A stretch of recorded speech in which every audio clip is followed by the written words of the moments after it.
just gave my very grubby white dog a bath, so of course the first thing he does is roll around in a patch of dirt on our walk. We need more songs about grubby dogs, so I wrote this one. Grubby dog, why aren't they washing you? Grubby dog, it's not your fault. They won't take you to get groomed, you obviously belong in the zoo. Oh, grubby dog, it's not your fault. Version 2 soap exposes a difference between our noses. Oh, grubby dog, why aren't they washing you? Grubby dog, it's not your fault.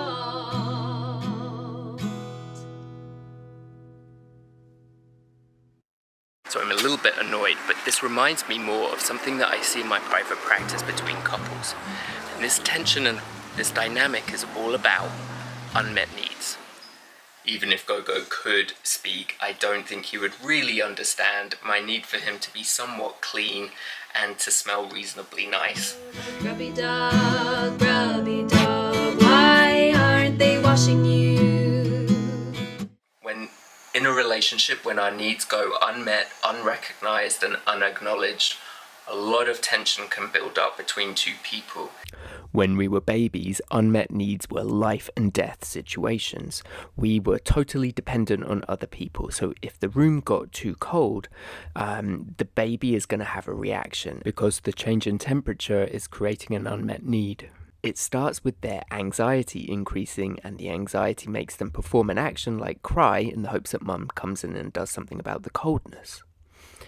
As adults, there's a similar thing going on. Sometimes there's an event that triggers your need, but it always triggers some anxiety when it's not fulfilled. But the anxiety is driving you to take an action to do something about the event that causes your need to be activated.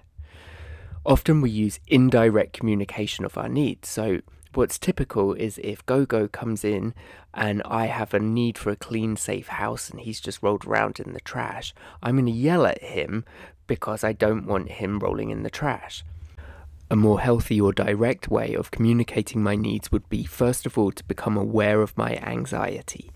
Becoming aware of your anxiety is the key to all of this, because once I'm aware of my anxiety and remember that it's triggered by an unmet need, then I can sit with it long enough to identify what that need is and turn it into a clear and direct communication of what I need and want from my partner, or in this case, dog. It's often my job to help couples sort out and identify their needs and be able to speak them and articulate them clearly. One of the solutions that I offer couples in my private practice is the check-in checklist activity, and I'm excited to be able to launch it to everyone on mypeoplepatterns.com. It is a series of 10 questions that you ask each other and yourself each week, and they're structured in such a way that accountability, integrity, communication, and feedback are all developed. The third question that you ask is in purple here. What do I want even more of this week? This is encouraging you to tap into your needs on a weekly basis and communicate it directly with your partner. If you're curious about the check-in checklist activity, head on over to mypeoplepatterns.com and sign up for our mailing list, and we will tell you all about it.